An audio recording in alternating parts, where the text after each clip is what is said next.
Hola, bienvenidos nuevamente a mi podcast, el podcast de lectura bíblica.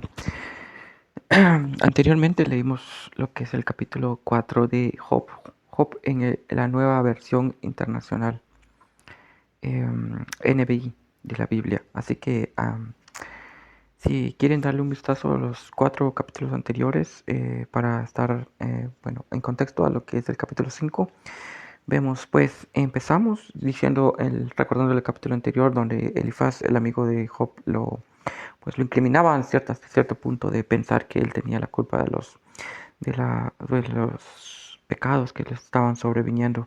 Él, le daba la razón al sufrimiento de Job y también le contaba las consecuencias de aquellos de las consecuencias de haber cometido actos, pues, maliciosos, así como también él casi inspeccionando lo que era la conciencia de Job, pero también le decía lo diminuto que era la vida del hombre ante Dios. Nuevamente volvemos al capítulo 5, un capítulo que está lleno nuevamente de esperanza. Nuevamente se encuentra Job, suponiendo que es el amigo el que le sigue hablando. En este caso, Job 5 habla mucho de lo que es, eh, bueno, de su relación con Dios, de las consecuencias de haberse alejado de Dios, las consecuencias de la esperanza de que tiene Job al acercarse a Dios, de todo un poquito de lo anterior que habíamos visto en los primeros 4 capítulos. Así que si quieren darle una ojeada o una vista a capítulos anteriores, se encuentra en el canal disponible. Así que vamos con Job 5. Dice, llama si quieres, pero ¿habrá quien te responda? Pregunta el amigo a Job, haciéndole nuevamente la alusión a que Dios lo había abandonado. ¿A cuál de los dioses te dirigirás? Casi con tono burlesco parece este contexto. ¿Por qué lo dice de esta forma? Porque en la antigüedad no había tanto en Dios como uno, un Dios, sino se adoraban a varios diferentes dioses en diferentes culturas en este caso. Eh, Job creía en el Dios abrahámico, en el Dios de Israel, así que se le cuestionaba a Job a cuál Dios vas a apelarte ahora, pues. Pero Job en todo momento creo que no responde y no creo que tenga la necesidad de hacerlo porque él creía en solo un Dios. El resentimiento mata a los necios, le cuenta, amigos. La envidia mata a los insensatos. El versículo 2 de este capítulo es muy cierto. Dice, el resentimiento mata a los necios. Aquellos que se viven con resentimiento toda la vida tienden a perderla. La envidia mata a los insensatos. Tener envidia del hermano, del vecino, del tío, de la familia, de todo aquel prójimo que se encuentre por encima de nuestras capacidades, tanto no solo intelectuales, espirituales o físicas. Bueno, te vuelve en un insensato, nos dice, y termina llevando a la muerte.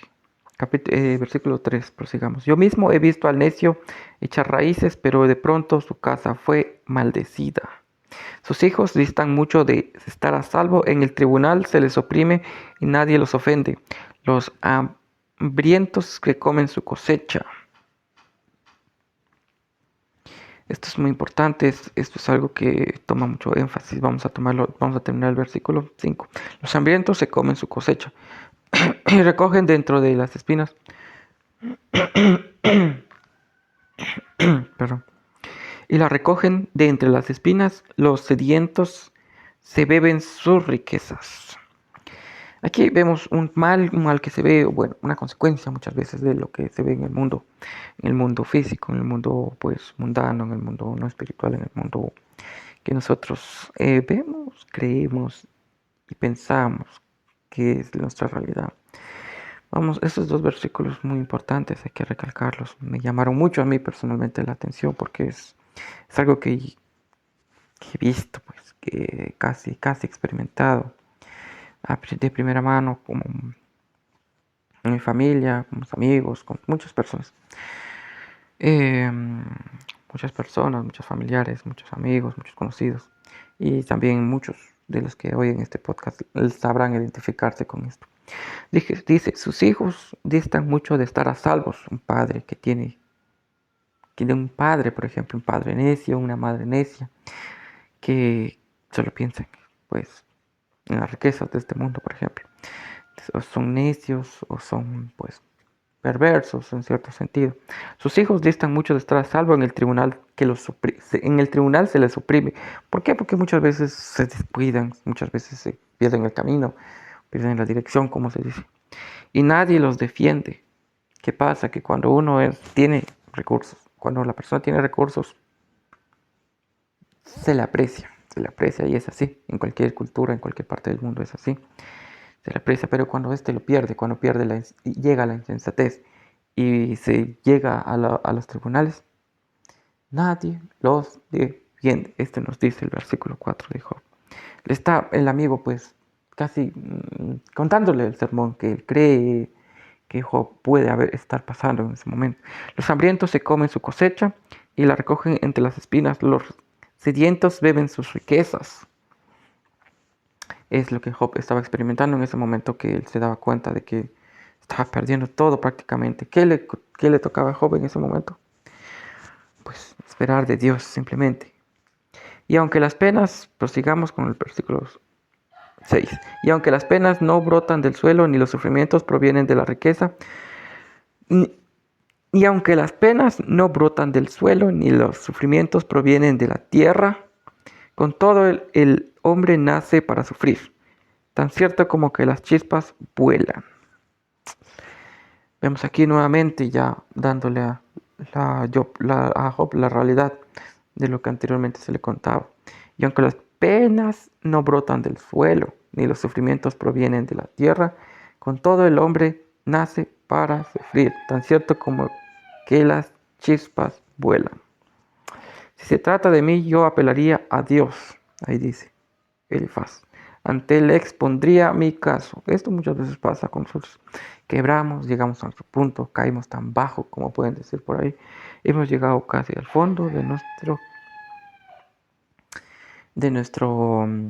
pues, de nuestras formas, de nuestra forma, pues, espiritual, si podemos decirlo así.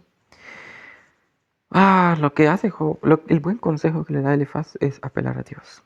Él realiza maravillas y le cuenta, pues, él realiza maravillas insondables, portentos que no pueden contarse. Esto es muy cierto. Él derrama lluvia sobre la tierra y envía agua sobre los campos. Él enaltece a los humildes y da seguridad a los enlutados. Bueno, también, cosa que hemos visto muchas veces en nuestra vida, en nuestras sociedades, en todo momento, aquí, bueno, en mi caso, yo estoy en Guatemala hemos visto en otros países, en cualquier parte del mundo, creo yo. Esto es muy cierto, son palabras que se cumplen a cabalidad, dependiendo muchas veces, indiferentemente de lo que crea. Él hace las maquinaciones de los astutos, él deshace, de las maquinaciones de los astutos para que no prospere la obra de sus manos. Él atrapa a los astutos en su astucia y desbarata a los planes de los malvados. Esto es algo que, bueno, está un poquito por debajo de la mesa, diríamos así. Esto no se habla mucho en las iglesias, en las partes donde se toman los temas de lectura bíblica. ¿Por qué? Porque es algo muy personal. Uno no sabe quién está maquinando la maldad. Uno nunca sabe quién es el astuto. Pues es la característica de la astucia. El no ser visible ni tampoco contemplativa a simple vista. Pero Dios sí lo sabe y Dios actúa conforme a su palabra. Dice del versículo 14. De día estos se toman con tinieblas, a plena luz andan a tientas, como si fuera de noche, como si fuesen cegados. Así los deja Dios, aquellos que pues tientan con tener maldad en su corazón. Pero a los menesterosos los salva de la opresión de los poderosos y de su lengua viperina. Bueno, vemos nuevamente la esperanza, la consecuencia, la buena consecuencia, el buen resultado que se tiene de la palabra de Dios. Ahí está, ha estado y siempre estará. Así es como los pobres recobran la esperanza y a la injusticia se le tapa la boca. Es lo que decía anteriormente, esto dice el versículo 16. ¿Cuál dichoso es el hombre a quien Dios corrige? No menosprecies la disciplina del Todopoderoso, porque Él hiere pero venda la herida, golpea pero trae alivio. De 6 aflicciones te rescatará y de la 7ª no te causará ningún daño. Bonitas palabras, muy poéticas, muy esperanzadoras acerca de lo que es la esperanza en Dios, de por qué debemos creer en Dios. En este capítulo se está hablando mucho de la esperanza, del confiar en Dios por parte de Job. Tal vez en todo momento se creyó que él ya estaba perdiendo pues el sentido de quién era su Dios. Cuando haya hambre te salvará de la muerte, cuando haya guerra te librará de la espada. Estarás a salvo del latigazo de la lengua y no temerás cuando venga la destrucción. Es bonito este versículo. Vamos a marcarlo, subrayarlo acá.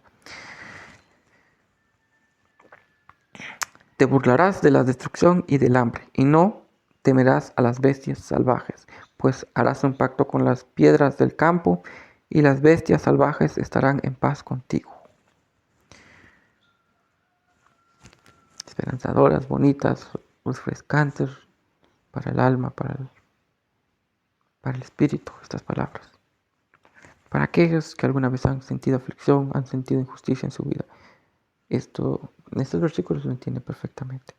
Y para aquellos que no lo han experimentado, quiero que por favor se aboquen a este libro, a estos versículos, porque se darán cuenta de lo poco que sabemos nosotros como humanos. Reconocerás tu casa como lugar seguro. Contarás tu ganado y ningún solo animal te faltará. Llegarás a tener muchos hijos y descendientes como la hierba del campo. Llegarás al sepulcro anciano pero vigoroso, como las gavillas que se recogen a tiempo.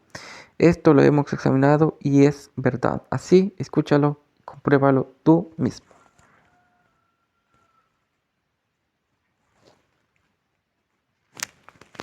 Bueno, hemos llegado ya al final del capítulo 5, perdón. Capítulo muy bonito, un capítulo muy esperanzador, con, bueno, una profecía muy pequeña profecía para cada uno, que la palabra de Dios siempre se ha cumplido y se cumplirá. Así es la palabra de Dios en nuestra vida. Job, en este contexto, se le da pues la razón del por qué pudo haber pecado. Se le da el entendimiento del por qué está pecando. Y bueno, tal vez, en este caso, Job ya está llegando a su parte más crítica hasta este momento, porque se le está dando la esperanza se le da a alguien que ya está quebrado. Pero en este caso, estas palabras muy bonitas, estos versículos muy bonitos del capítulo 5, están para analizar en todo momento. Espero que en algún día volvamos a recobrar esta lectura, pero versículo por versículo. En este momento hacemos la lectura simplemente para hacer énfasis en cada capítulo del libro. Espero que puedan analizar, comentar en la cajita de comentarios aquí en el canal. Estaré leyendo cualquier comentario que ustedes dejen. Denle like y sigan para más videos hasta terminar el libro. Sin nada más que decir, nuevamente estas son las conclusiones del capítulo. Un capítulo muy sobrio, muy realista, muy esperanzador. Un capítulo que no busca un significado mayor que la esperanza y la trascendencia que la palabra de Dios tiene en nuestra vida. Así que hago pues la oración final para cada uno de nosotros y digo así: gracias Padre por tenerme aquí en la tierra, por permitirnos, Señor, ver la luz del día cada mañana, cada noche, Señor. Tú nos proteges con tu palabra. Padre amado, como el día de hoy hemos leído, conocido y aprendido sobre tu palabra. Hemos visto que tu palabra es infinitamente piadosa, bondadosa con nosotros. Para aquellos que se han alejado, aquellos que han querido, bueno, que están todavía en una condición de templanza, que no se han decidido, Padre. Acércanos, Señor, en todo momento. Danos la fuerza, la esperanza, la sabiduría, conocimiento de hacer las cosas como deben ser.